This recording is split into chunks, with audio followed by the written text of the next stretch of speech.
What if I told you there was a secret so dangerous, so shattering, that it was hidden not in government vaults, not in sealed archives, but in a jewelry box belonging to a duchess? Imagine the weight of 1,000 years of monarchy trembling in the palm of one man's hand, King Charles himself, because of a single folded note. A note that whispers, "There's a truth about Meghan the public must never know, but I've written it here." Doesn't that question burn in your mind? What truth could be so devastating that a duchess, decades before Meghan Markle was ever part of the royal family, chose to leave it in writing, sealed, buried among her most precious jewels, waiting for the day it would fall into the hands of a king? And why would Charles, a man who has lived through decades of scandal, betrayal, and personal heartbreak, look at this note with such visible shock that even his closest aides whispered of his trembling? Before we continue, please hit the like button, subscribe to the channel, and turn on the notification bell for updates. Picture it, the late Duchess of Kent Katherine's jewelry box, a box thought to hold nothing more than heirlooms, pearls, and glittering reminders of a life in service. Dusty velvet, a faint scent of lavender, the polished brass edges dulled by time. Yet beneath its familiar treasures lay a compartment no one expected to find, a hidden recess, and inside it, a folded letter sealed with wax. A relic, a warning, a prophecy? Let's pause and ask ourselves, why would a duchess, known for her quiet dignity and almost monastic devotion to tradition, choose to hide a message instead of speaking it aloud? Why not confide in the queen or her closest confidants, or even put it in her will? Why risk it being lost forever, unless the message was too explosive, too dangerous, to ever be revealed in her lifetime? You and I both know the royal family thrives on secrecy. Behind the gilded gates, nothing is as it seems. But here's where this tale crosses from intriguing into chilling. Because in her note, the Duchess doesn't just warn of some vague possibility. She names Meghan Markle. She points directly to her. And remember, this is before Meghan was even married to Harry. Before the titles, before the rift, before the Netflix documentaries and Oprah tell-alls. What are the odds that this woman, decades gone, would single out Meghan of all people? Coincidence or foresight? And think about Charles. This is a man who has weathered scandal after scandal. He survived the global firestorm of his marriage to Diana collapsing. He endured being painted as the villain in the greatest royal love triangle of modern history.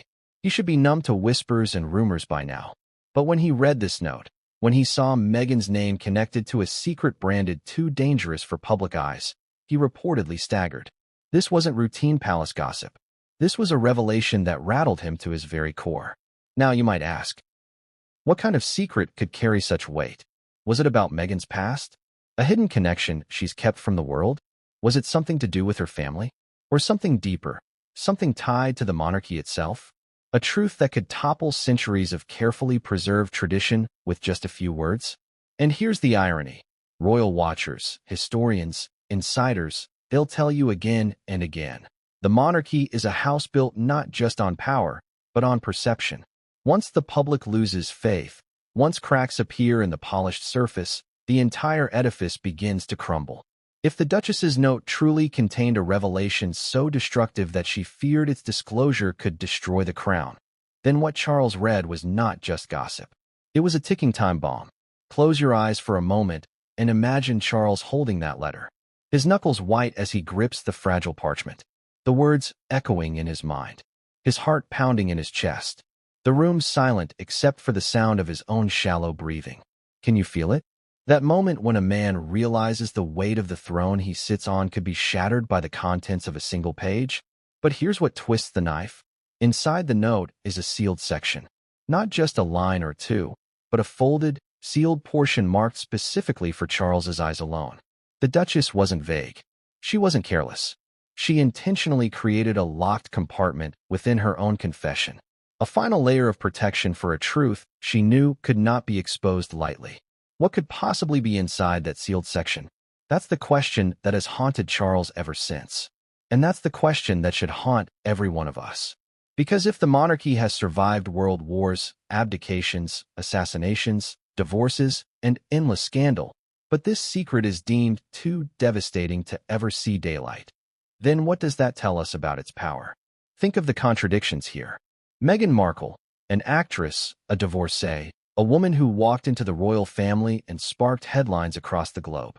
A woman hailed by some as a modernizer and condemned by others as a disruptor. And now, hidden away in a late Duchess's jewelry box, is a written warning about her.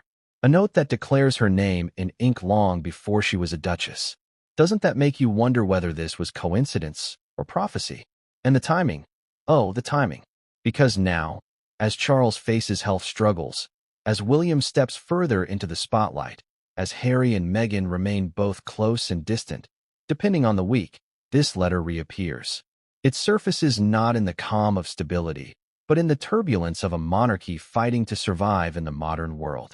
A monarchy under constant attack, constant speculation. And that leads us to the cliffhanger, the edge of the abyss.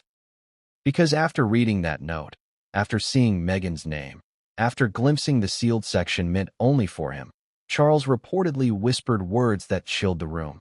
This changes everything. But what came next would change everything, and no one saw it coming. Every jewel tells a story. Every heirloom whispers of the past. But what if one treasure box, belonging to the late Duchess of Kent Katherine, didn't just whisper, it screamed? What if hidden beneath brooches, tiaras, and strands of pearls was a note so shocking that its words now echo through the very heart of the monarchy? Let's set the scene. Catherine, Duchess of Kent, lived much of her life in quiet dignity, a figure of grace within the royal firmament. To the public eye, she was gentle, dutiful, and unshakably loyal to the crown. Yet in private, those close to her whispered she was contemplative, even secretive. She often retreated into writing, pouring thoughts into letters, diaries, and small slips of paper she tucked away into prayer books or, as fate would have it, her jewelry box. To her, jewels weren't just adornments. They were carriers of memory. And tucked between them, she left something that wasn't meant to sparkle, but to scorch. Now imagine the moment of discovery. The jewelry box had been sitting undisturbed, perhaps moved from vault to vault, or passed carefully through hands since her death. When Charles, or perhaps one of his most trusted aides, unlocked it, they expected trinkets, tokens of a woman's life. But then came that faint scraping sound, the edge of a false panel sliding open. Inside, a note folded with precision. The paper fragile with age, the wax seal still stubbornly intact. It wasn't part of the jewelry's catalog. It wasn't mentioned in any estate record. This was something meant to stay hidden until the right eyes fell upon it. And here's the question that gnaws at us. Why hide it at all? Why not destroy it, if it was that dangerous? Why not speak it aloud when she lived? Instead, she chose silence, but with a contingency. She wrote it down, sealed it, and buried it among her treasures. It's almost as though she knew that someday, someone would need to read it. Someone who would understand. Someone who could act. Let's talk about Catherine herself, because her character matters here. She wasn't some scandal-chasing figure, nor a woman with a reputation for theatrics. She was, by every account, restrained. Even her choice to withdraw from many royal duties was framed as modesty, humility, a spiritual turn toward faith and quietude. And yet, this quiet woman carried a secret so explosive that she decided to pass it down like a cursed heirloom. Doesn't that contradiction itself make you stop and ask, what did she know? And here's where the story bends toward the uncanny. Because within her note, written decades before Meghan Markle ever set foot into royal circles, Catherine writes Meghan's name. Think about that. A woman from a completely different generation, with no conceivable link to Meghan, identifies her by name in a document meant for Charles's eyes. Is this mere coincidence? Or is it proof of something bigger, something we've never been allowed to see? What do you think? Could the Duchess have had access to information the public never knew existed? Could she have been privy to whispers, reports, connections spanning continents and generations? Or, dare we ask, was this more than information? Was it foresight, almost prophetic in its precision? And then, the phrasing. There's a truth about Meghan the public must never know. Not a rumor, not a suspicion, not a possibility. She used the word truth. That word carries weight. That word suggests certainty. Catherine didn't think she knew. She knew. Now picture Charles, already burdened with the impossible task of leading a monarchy in the modern age. He opens this hidden note and sees Meghan's name staring back at him, wrapped in a warning that the secret could destroy the crown. For a man whose entire life has been a tightrope between personal desire and public duty, this isn't just another scandal. It's a dagger pressed against the very institution he embodies. And yet, we aren't even at the most chilling part. Because this wasn't just a single sheet of paper. It wasn't just a plain letter. Inside, there was a sealed section, a compartment within the confession. As though Katherine herself feared what she had written. She locked it away twice. Once in her jewelry box, and once in the folds of her own note. And that sealed portion was addressed directly to Charles. His eyes only. His burden to carry. Think about the psychology of that moment. You open a letter, you read a shocking claim. Your world tips on its axis. And then you see there's more. Sealed. Waiting. The choice is yours. Do you dare open it? Do you risk knowing what might undo everything you were raised to protect? Or do you leave it sealed, protecting the crown not through knowledge, but through ignorance? And let's not forget, the royal family is no stranger to secrets. Diaries destroyed, letters burned, files sealed for 100 years, cover-ups buried deep in Windsor vaults. But this wasn't a secret hidden by an institution. This was hidden by a single woman, a duchess who made a choice to let her words outlive her silence. So what does this tell us? It tells us that Meghan Markle's story in the royal family may not be what it seems. That long before the headlines, before the Hollywood glitz, before the fairy tale turned soap opera, there were already whispers. Whispers so dangerous they were wrapped in wax, sealed in velvet, and left to haunt a king. And as we step deeper into this labyrinth of hidden truths and royal fears, the question lingers.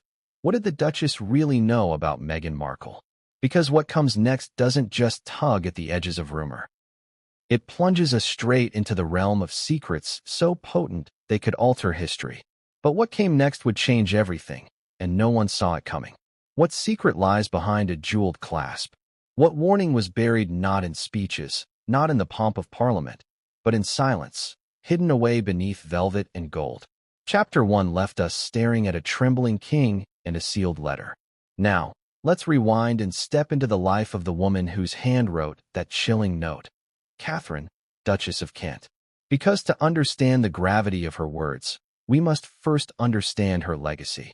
Katherine was not the loudest voice in the royal family. She was not the headline grabber, nor the one draped in scandal. In fact, she lived much of her life in near shadow, known for her humility rather than grandeur. She preferred music halls to palace walls, prayers to politics. And yet, in her quietude, she observed. She listened. She noticed things others ignored. Doesn't that make you wonder what truths she might have stumbled upon? Truths too terrifying to speak? The Duchess of Kent was born into a world of tradition, her life mapped out like so many before her. But unlike the more flamboyant figures of her generation, she developed a reputation for stepping back. She converted to Catholicism, a daring choice for a royal. She withdrew from many of her official duties, and the public branded her with words like modest and retiring. Yet in that withdrawal, in that distance, she had freedom. Freedom to see, to hear, to record. Now think about this. Throughout history, it has often been the quiet ones who hold the darkest truths. The courtiers who never speak in public but whisper behind closed doors. The aides who fade into the background but write diaries that later explode with revelations. Katherine was exactly that kind of figure. A watcher, a recorder, someone who moved gently through the world but left breadcrumbs for those willing to find them. And her jewelry box? That was more than an accessory chest. That was her private archive. To her, jewels weren't simply trinkets. They were emblems of memory. A pearl gifted at a christening, a brooch pinned during a state banquet, a bracelet clasped at a wedding. Each piece carried its own story. Is it really so unbelievable that, tucked alongside them, she would also hide a story too dangerous to wear on her sleeve? Here's the chilling part. According to whispers from those who knew her, Katherine often hinted at truths the crown must never expose. She would say it lightly, in passing, almost with humor. But humor often masks gravity. Could one of those truths have been about Meghan Markle? Could Katherine have written the warning in a moment of clarity, knowing that the monarchy she served might one day face a reckoning? Ask yourself this. Why would a duchess, whose life ended years before Meghan and Harry's marriage, include Meghan's name at all? How could she know? Some insist it was foresight, uncanny intuition. Others believe she may have had access to information buried deep within royal intelligence, reports on individuals who might one day cross paths with the firm. After all, the monarchy operates like a state. Files are kept, names are watched, threats are monitored. Was Meghan's name already on one of those lists, long before the world knew her? And if so, what did those files contain? Was it her Hollywood connections? Alleged friendships in politics? Rumors of financial ties? Or something far more personal, something about her identity, her past, or her family? Here's another contradiction: Catherine's faith. A devout Catholic, she spent much of her later life devoted to quiet service. Catholics place enormous value on confession, on unburdening the soul.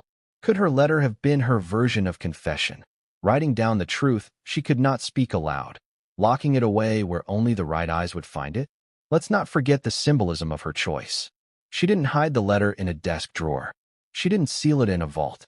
She placed it in her jewelry box, among diamonds and sapphires, among treasures meant to pass through generations. In other words, she made the secret part of her legacy. She ensured that when people looked back at her life, they wouldn't just see glittering jewels. They would stumble across her final warning. Doesn't that feel deliberate? Almost as though she wanted to ensure that one day, this truth would pierce the royal facade? And here's where the suspense grows sharper. Because according to whispers, Catherine's note wasn't rambling. It wasn't the uncertain musings of an aging duchess. It was precise. It was deliberate. And when Charles unfolded it, he didn't find vague insinuations. He found direct words. There's a truth about Meghan the public must never know. Think about how shocking that must have been. Charles, who has endured decades of drama, Diana's confessions, Camilla's tapes, Andrew's scandals, Harry's rebellion, reading a warning from a woman long gone, warning him of a danger tied to Meghan Markle. How could that not unnerve him? And yet, here's the final twist of this chapter. Catherine didn't stop with that one sentence. She went further. She hinted at consequences. She wrote that if this truth were ever revealed, it could destroy the crown. That word, destroy, isn't casual. It's apocalyptic. It suggests that whatever she wrote was not merely embarrassing. It was fatal to the monarchy itself. So what does this tell us about the Duchess's legacy? It tells us that her quiet life was not without fire. That her jewelry box was not just a casket of ornaments, but a Pandora's box. That she chose to pass down not only beauty, but burden. And that her hand, years after her death, still reaches into the present to shake the very foundations of the monarchy. But if her warning was clear, if her words were written with such precision, what exactly did they mean? What truth was she so determined to protect from the public eye? Because as we move forward, we aren't just chasing whispers. We're stepping into the chilling reality that the Duchess may have seen a storm long before it broke. And what came next would change everything, and no one saw it coming. What kind of letter makes a king's hands shake? What set of words could make Charles, a man who has weathered scandal after scandal, pause in silence, eyes scanning each line with growing dread? Chapter 2 left us at the moment of discovery, staring at the fragile paper itself. Now, in this chapter, we dive into the words, the actual phrasing that slipped from the pen of Duchess Katherine and left a monarch shaken. Picture the parchment. Aged, yellowed slightly at the edges, the ink faded but still legible. The handwriting neat, careful, deliberate. Catherine wasn't writing casually. Every stroke of her pen carried weight. The first lines seemed harmless, almost affectionate. References to her faith, to her lifelong devotion to the monarchy, to her deep worry for its survival. But then came the turn. The sentence that would etch itself into Charles's mind forever. There's a truth about Meghan the public must never know. Let that sink in for a moment. She didn't write a rumor about Meghan. She didn't say a possibility. She used the word truth. And in that single word, she turned speculation into certainty. Doesn't that raise 1,000 questions? What truth? How could Catherine, who died long before Meghan's marriage to Harry, possibly know anything about her at all? And why warn Charles, specifically, instead of another member of the family? Now, the phrasing matters. The Duchess chose to use the word never. Not should not. Not must not for now, but never. That tells us the gravity of the secret wasn't temporary. This wasn't something that could fade with time or be brushed aside when the news cycle moved on. She believed it was a truth that, if revealed, would carry catastrophic weight, permanently. And then there was the tone. Eyewitness accounts described the letter as urgent but not frantic. Almost calm. Almost resigned. Catherine didn't sound like a woman caught in gossip. She sounded like a woman recording something she had accepted as fact, but dreaded for the monarchy's future. Isn't that the most chilling part? She didn't argue or debate with herself in the note. She didn't question whether she should include Meghan's name. She wrote it plainly, directly, with no hesitation. But here's where things twist even further, the sealed section. Halfway through the letter, Catherine drew a line. She folded the paper once more and pressed a second seal across it, marking it for Charles's eyes only. Imagine how that must have felt, to read a terrifying warning and then to realize there's more. Words you cannot yet see. Words meant only for you, the king. Doesn't that feel like a trapdoor within a trapdoor? A secret inside a secret? This structure tells us something about Catherine's intent. She wanted to leave a public-facing warning, enough for any future monarch to understand the seriousness. But she also wanted Charles, and Charles alone, to know the full depth. Why him? Why not Elizabeth? Why not William? Could it be because she sensed Charles would be the one forced to make the decision, whether to protect the monarchy by burying the truth or risk its collapse by exposing it? Now, let's analyze her choice of medium. Why write a note at all? Royals are masters of secrecy. If Catherine wanted the truth silenced forever, she could have burned it, taken it to her grave. Instead, she preserved it. But she preserved it in a way that almost guaranteed eventual discovery. The jewelry box wasn't locked away in an impenetrable vault. It wasn't left in the hands of lawyers. It was hidden, but not unreachable. Like a time capsule, waiting to surface at the worst possible moment. And doesn't that symbolism strike you? A jewelry box, symbols of beauty, of wealth, of continuity, holding a note about destruction. Gold and velvet hiding words of ruin. Catherine's choice of hiding place was almost poetic. She knew that someday, someone would stumble across it. She knew the box would be opened, catalogued, inspected. And when that day came, her words would be read. What about Charles's reaction? Sources close to the palace suggest he looked pale, shaken, his lips pressed into a thin line. He reportedly whispered something like, "This changes everything." Think about how heavy those words are, coming from a man who has carried decades of royal burdens. This wasn't ordinary worry. This was devastation. But let's step into speculation, because that's where curiosity burns hottest. What could Catherine have meant? Could the truth involve Meghan's family, already a source of endless drama? Could it involve her past in Hollywood, connections, or relationships buried under glossy interviews? Or was it something larger? Something political, financial, even international? A tie that, if exposed, would indeed threaten the monarchy's survival? And yet, Catherine was careful not to reveal it openly. Why? If it was so destructive, why not shout it from rooftops? Why not warn her sovereign directly? The answer is chilling. Perhaps she believed the monarchy could not withstand the revelation.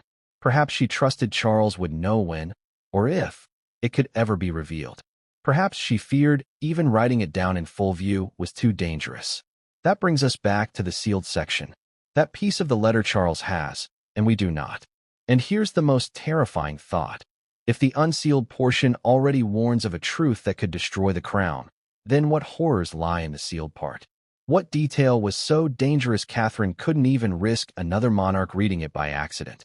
As Charles read and reread, perhaps his mind flashed to Harry and Meghan themselves, to the storm they had already brought upon the monarchy, to the endless interviews, documentaries, public accusations. And now, layered beneath that chaos, a decades-old warning from a woman long gone, predicting Meghan's involvement in something far darker. Can you imagine the weight of that realization? And here's where we leave this chapter, on the razor's edge. Because the Duchess's words were clear enough to terrify, but vague enough to keep the world guessing. She lit the fuse but left the bomb sealed, ticking away. So we must ask, what exactly was in that sealed section of the letter? What detail was so explosive that it couldn't be read by just anyone, not even future monarchs, only Charles? Because the moment he opened that fold, he stepped into knowledge that could never be undone. But what came next would change everything, and no one saw it coming. What truth could be so chilling that a duchess, known for her gentle faith and quiet composure, would dare put it into writing but then seal part of it away forever?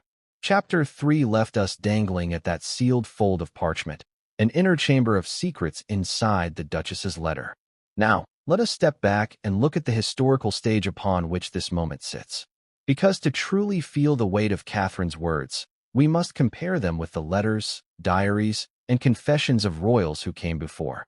History has shown us, again and again, that the royal family's greatest scandals are not always shouted in Parliament or splashed across front-page newspapers. Often, they begin in private, on the pages of letters, in whispered notes, in hidden diaries.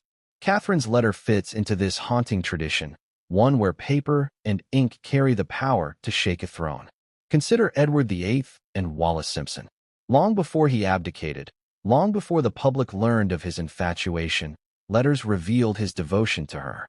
Those letters, passed among courtiers, became the kindling that burned down his reign.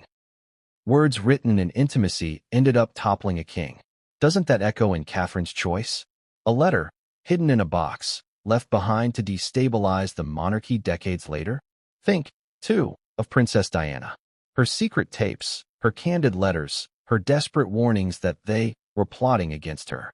At the time, her notes were dismissed by some as paranoia, but after her death, those same words became haunting prophecy. Diana's writing is now studied like scripture for clues of what she knew, what she feared, what she predicted. Catherine's note has that same spectral quality. Written quietly, locked away, but exploding with significance once unearthed. And let us not forget Queen Victoria's journals, volumes so raw and unfiltered that her descendants edited and censored them before the public ever laid eyes on them. Why? Because words can wound a dynasty as surely as a sword. Words written in private can expose truths the crown cannot allow to breathe. Now, think of this pattern and apply it to Catherine's warning about Meghan. Isn't it uncanny? A duchess writing a note about a woman not yet married into the family, writing it in such a way that it mirrors the prophetic tones of Diana's fears, the destructive potential of Edward's letters, the suppressed honesty of Victoria's diaries. Doesn't it feel as though the monarchy is haunted by its own written words, by the truths its members try to bury in ink? Here's where the irony deepens. For centuries, jewels have symbolized continuity, strength, the permanence of the monarchy. Crowns passed down from king to king, tiaras sparkling on generation after generation. Yet Catherine's jewelry box carried something else entirely, a fragile piece of paper that threatened to undo that continuity. Gold and diamonds endure, but paper crumbles. Still, in this case, the paper outweighed the jewels. Isn't that deliciously ironic? And now we must confront the possibility of foresight. Was Catherine's mention of Meghan mere coincidence? Was it the rambling suspicion of an aging duchess, connecting dots that weren't really there? Or was it the kind of uncanny intuition that history so often reveals in those closest to power? Sometimes the quiet observers see further than the ones bathed in spotlight. Could Catherine have recognized patterns, whispers, connections that made Meghan not just a passing name, but a potential threat to the very institution? Consider this. Intelligence agencies brief royals on potential allies and adversaries. Foreign service officers compile dossiers. Could Catherine, in her role, have seen or heard of Meghan Markle long before the public did? Maybe not by name at first, but by connection, by network, by whispers of someone who might one day disrupt the firm. And once Meghan emerged in Harry's life, perhaps the pieces finally aligned. Enough to put her name in ink, tied to a truth too dangerous to speak. And then, the sealed section. The very act of sealing it is drenched in symbolism. Catherine wasn't just leaving behind gossip. She was preserving a classified truth. A truth so sharp, so radioactive, it needed a wax barrier between it and the world. Only Charles was meant to pierce that seal. And doesn't that feel eerily similar to a time capsule, a message from the dead timed perfectly to explode in the living's hands? Here's the contradiction that gnaws at us. Catherine was known for kindness, for her devotion to music, her spirituality, her withdrawal from grandeur. She was not a schemer. And yet, this act, writing down Meghan's name, warning of a destructive truth, sealing part of the letter, feels calculated, almost Machiavellian. How do we reconcile the gentle Duchess with this dangerous note? Could it be that she wasn't acting out of malice, but out of duty? A duty to safeguard the crown from what she believed was an inevitable storm? So here we are, standing at a historical crossroads. Catherine's note is not just an isolated curiosity. It sits alongside Edward's letters, Diana's tapes, Victoria's diaries, each one a private voice that, once revealed, rippled through the monarchy like a tidal wave, each one carrying the power to undo centuries of tradition.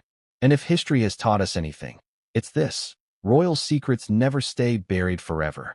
Paper has a way of resurfacing. Words have a way of finding ears. Which leads us to the most unsettling question yet. If the unsealed part of Catherine's note already warned Charles of a destructive truth about Meghan, what horrors did she trap behind that wax seal? Because when Charles broke it open, he wasn't just reading a letter. He was unleashing the next chapter in a centuries-old cycle of secrets that have toppled kings and scarred queens. But what came next would change everything, and no one saw it coming. What is it about secrets that makes them so irresistible? Why do they linger, whispering from the shadows, long after those who wrote them are gone? Chapter 4 took us through the history of hidden royal writings, letters, diaries, and confessions that shaped and shattered the monarchy. But now, we must step into the labyrinth of possibility.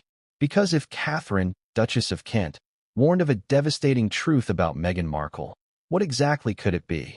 What kinds of secrets could carry enough weight to destroy the crown? Let's start with the obvious, the past. Meghan's history before she entered the royal family has been dissected endlessly by the press, yet gaps remain.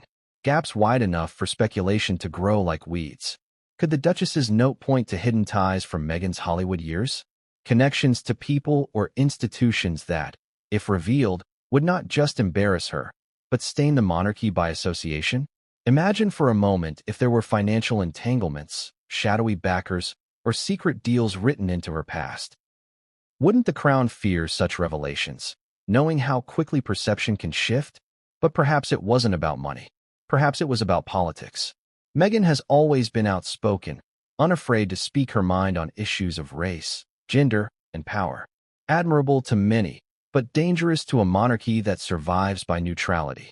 Could Catherine have been warned, through whispers or reports, of political affiliations or alliances Meghan might one day lean upon? If so, wouldn't that explain the chilling tone of the Duchess's words? A monarchy cannot survive if one of its members becomes a political lightning rod. And then, there's the personal. Meghan's family has long been a point of tension: estranged relatives, lawsuits, public feuds. Could Catherine's note have alluded to something deeper, more explosive, hidden in those fractured relationships? A family truth, perhaps, that Meghan worked hard to keep from public view. Something that, if dragged into the light, would not just humiliate her, but shake the very narrative she built with Harry. Or, what if the secret wasn't about Meghan alone? What if it was about her connection to Harry? About the way their union came to be? Imagine the Duchess's words hinting at something irregular, something planned, something orchestrated. Doesn't the idea of a marriage built not on love alone, but on design, sound like the kind of revelation that could topple faith in the monarchy's authenticity? Here's where irony sharpens the blade. Meghan, by her own telling, has always positioned herself as a truth-teller, exposing what she calls the hidden cruelty of the monarchy, the racism, the coldness. But what if Catherine's note suggested the reverse? That Meghan herself carried a truth so poisonous it could ruin the crown if revealed? The contrast is almost cinematic. A woman who accuses the monarchy of secrets accused herself of hiding one that could end it all. Doesn't that contradiction alone feel like something Catherine might have seen coming? Now let's talk tone. Reports claim Catherine's note didn't scream scandal. It whispered it. That's important, because whispers are more dangerous than shouts. A shout can be denied. A whisper lingers, it infects, it spreads. Catherine's deliberate phrasing, careful, restrained, yet absolute, suggests the Duchess believed this wasn't rumor. It wasn't hearsay. It was fact. Fact too dangerous to ever be spoken aloud. And then, we circle back to the sealed section. Because here's the haunting logic. If the unsealed part was already this dangerous, what could possibly be inside the sealed part? Could it be names? Dates? Proof? Evidence that connected Meghan to something or someone in ways the public could never accept? Could it be a direct tie that, if revealed, would force the monarchy into crisis? leaving them with no choice but to distance themselves completely? Let's not forget the Duchess's wording, destroy the crown. That's not embarrassment. That's not inconvenience. That's annihilation. What could merit such language? Only something that would strip the monarchy of its last defense, legitimacy. Because once legitimacy is lost, once the people believe the institution itself is compromised, the crown collapses. Catherine knew this. Charles knows this.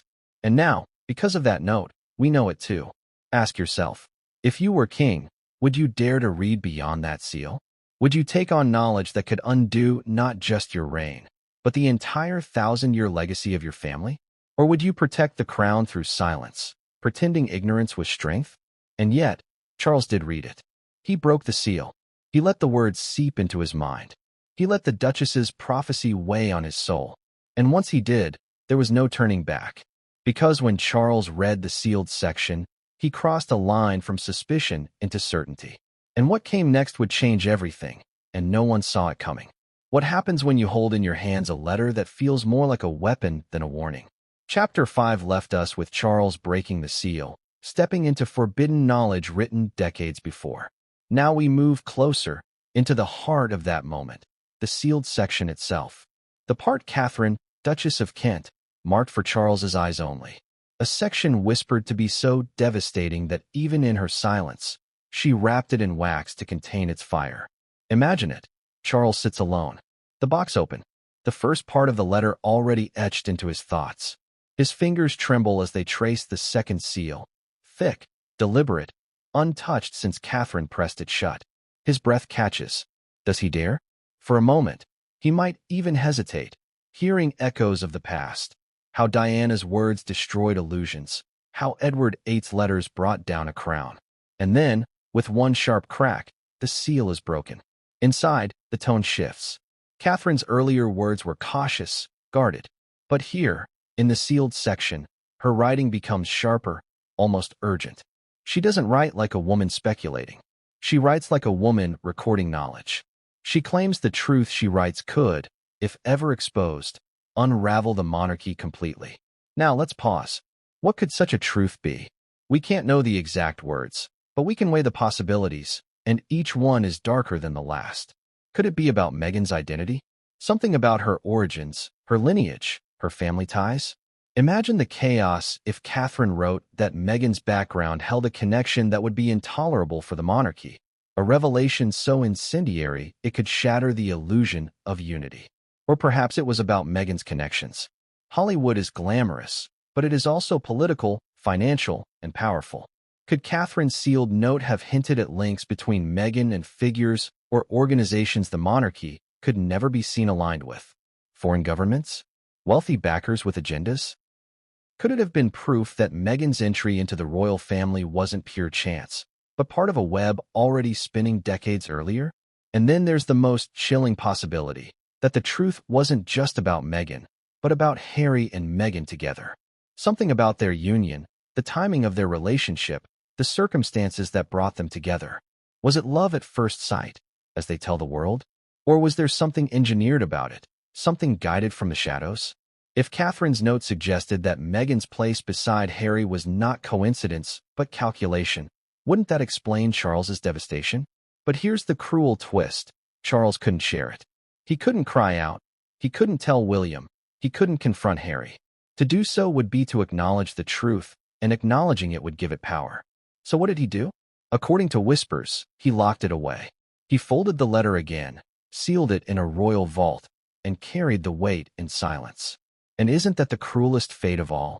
To know a truth that could destroy everything, but to be forbidden from speaking it.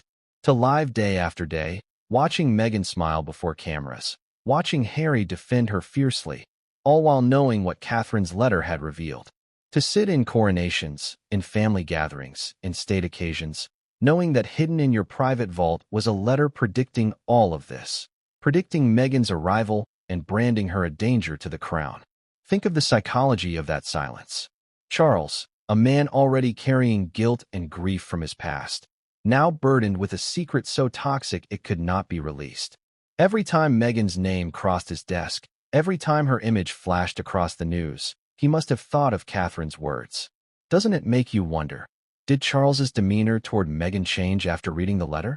Did he grow colder, more cautious, more suspicious? Did his knowledge bleed into how he advised William, how he reacted to Harry's choices, how he fought to keep the monarchy steady? The sealed section may never be seen by the public. Perhaps it will die with Charles. Perhaps he will destroy it to ensure no one else ever learns the truth.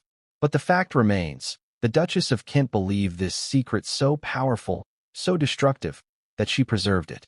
She passed it down like a cursed inheritance. And in doing so, she ensured that one day, someone would open it and tremble. And that someone was Charles. But the story doesn't end there. Because a secret this heavy doesn't sit quietly forever. Even if Charles tried to bury it, even if he locked it away, whispers began to stir in the palace corridors. Advisors, staff, those who caught glimpses or heard fragments, they began to panic. Because once a secret exists, it spreads. And soon, others would demand to know, what did the Duchess really write about Meghan Markle? But what came next would change everything, and no one saw it coming. What happens when a king cannot bear the knowledge he carries? When words written decades earlier hang like chains around his neck, pulling heavier with every public smile, every carefully staged photograph. Chapter 6 ended with Charles folding the letter back into silence, hiding it from the world.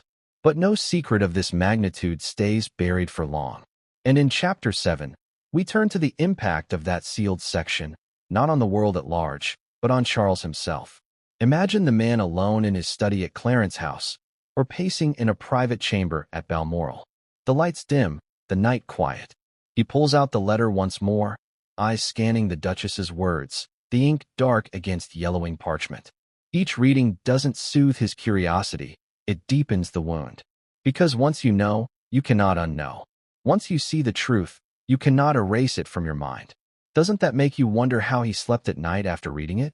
Did he wake in the dark hours, haunted by what Catherine had written? This is not the first time Charles has been crushed by secrets. His whole life has been a tapestry of hidden truths. The secret phone calls with Camilla. The secret confessions from Diana. The secret maneuvers to keep the monarchy's reputation afloat in the face of scandal after scandal.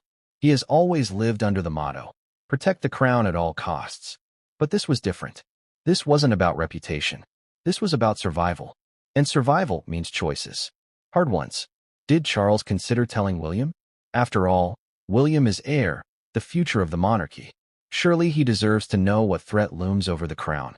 Yet how do you sit across from your son, look him in the eye, and reveal a truth that could poison his mind forever? How do you say, there is something about your sister-in-law, about Harry's wife, that may destroy everything we stand for? Would William have believed him? Or would such a revelation have widened the already growing chasm between the brothers, dragging William into suspicion and anger against Harry? And what about Harry himself? Can you imagine the confrontation if Charles had dared to show him the letter? Harry, already fiercely protective of Meghan, already suspicious of the monarchy's treatment of her, would have erupted. He would have accused Charles of fabrication, of slander, of clinging to outdated fears. Their relationship, fragile as glass, would have shattered entirely. So Charles said nothing. He carried the burden alone. But silence carries its own weight. Insiders whisper that after reading the letter, Charles became more withdrawn, more cautious in his dealings with Harry and Meghan, that he seemed wary. Have you ever noticed how his tone in public statements about them is always careful, measured, almost as if he's holding something back? Could that be the influence of Catherine's words, shaping his every reaction? Now let's talk about the physical toll. Stress leaves marks. Sleepless nights deepen the lines on a man's face. Secrets shorten breaths, weaken resolve. Charles, already burdened with health concerns and the responsibilities of reign, now lived with the added torment of Catherine's secret. Doesn't it make you wonder whether this hidden truth was as much a danger to his health as it was to the monarchy? But here's the irony.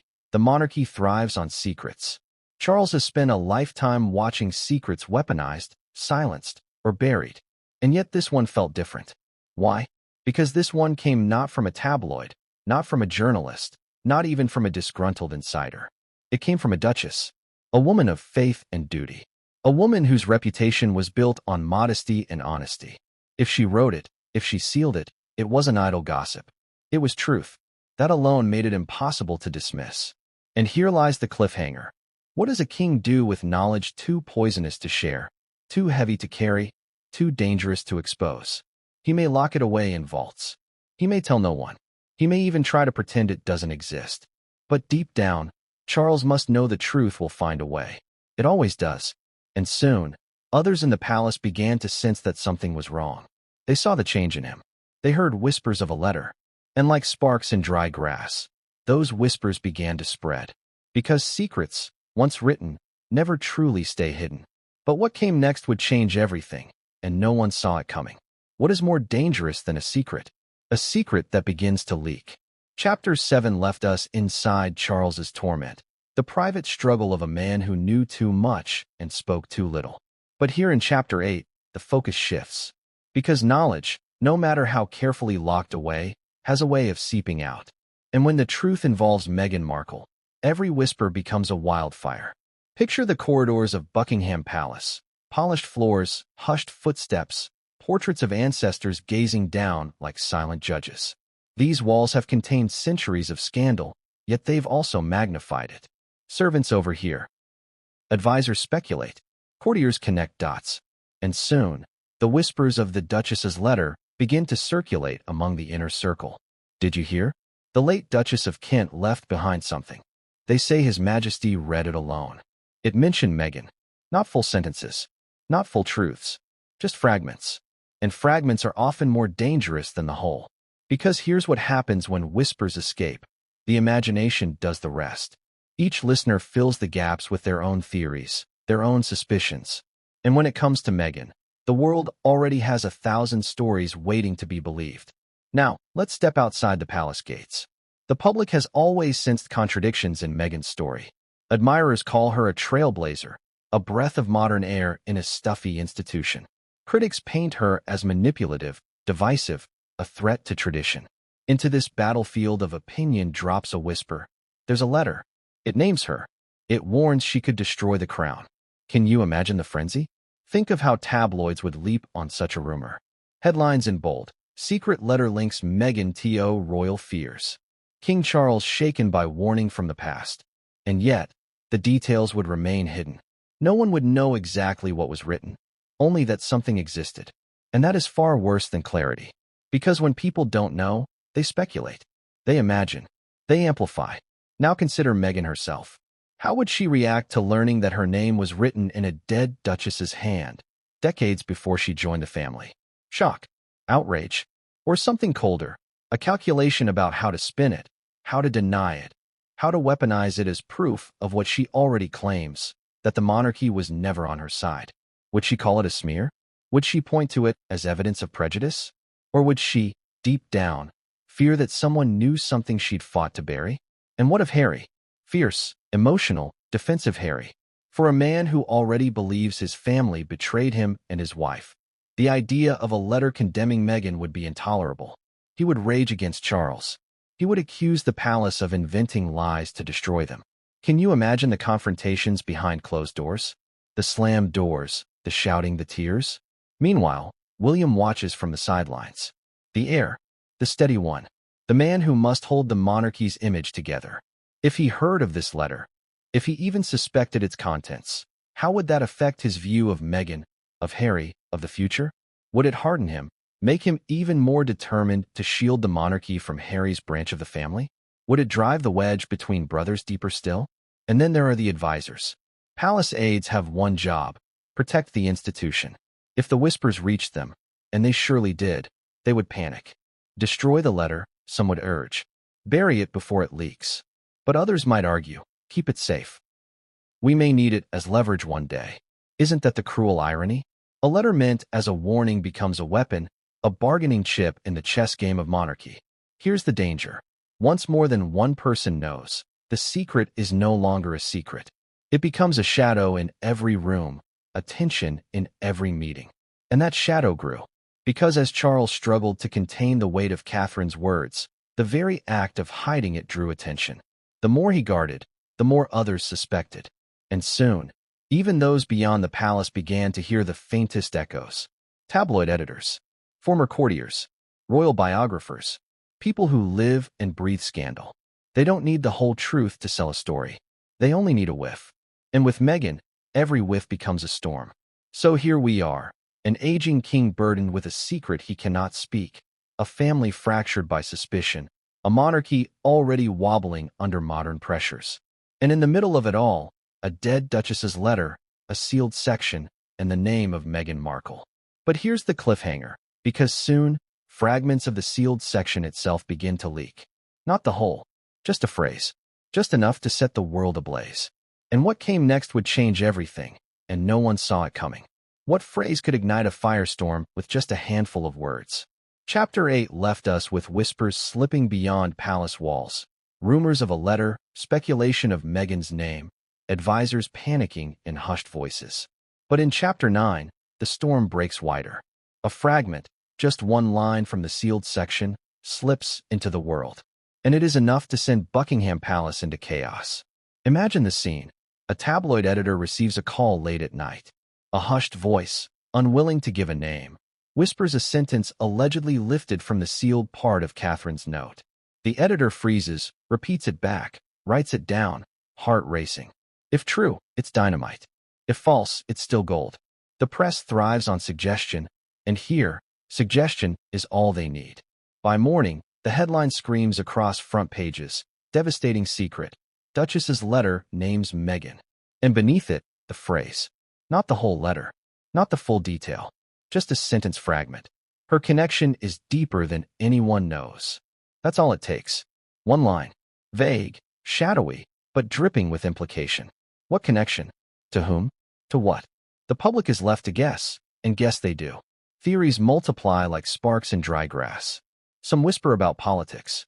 Others mutter about finances. A few even suggest something personal, almost genealogical. The lack of clarity makes it more dangerous than certainty. And in the palace? Panic. Advisors rush to contain the fire. Statements are drafted, then shredded. Should they deny the letter's existence?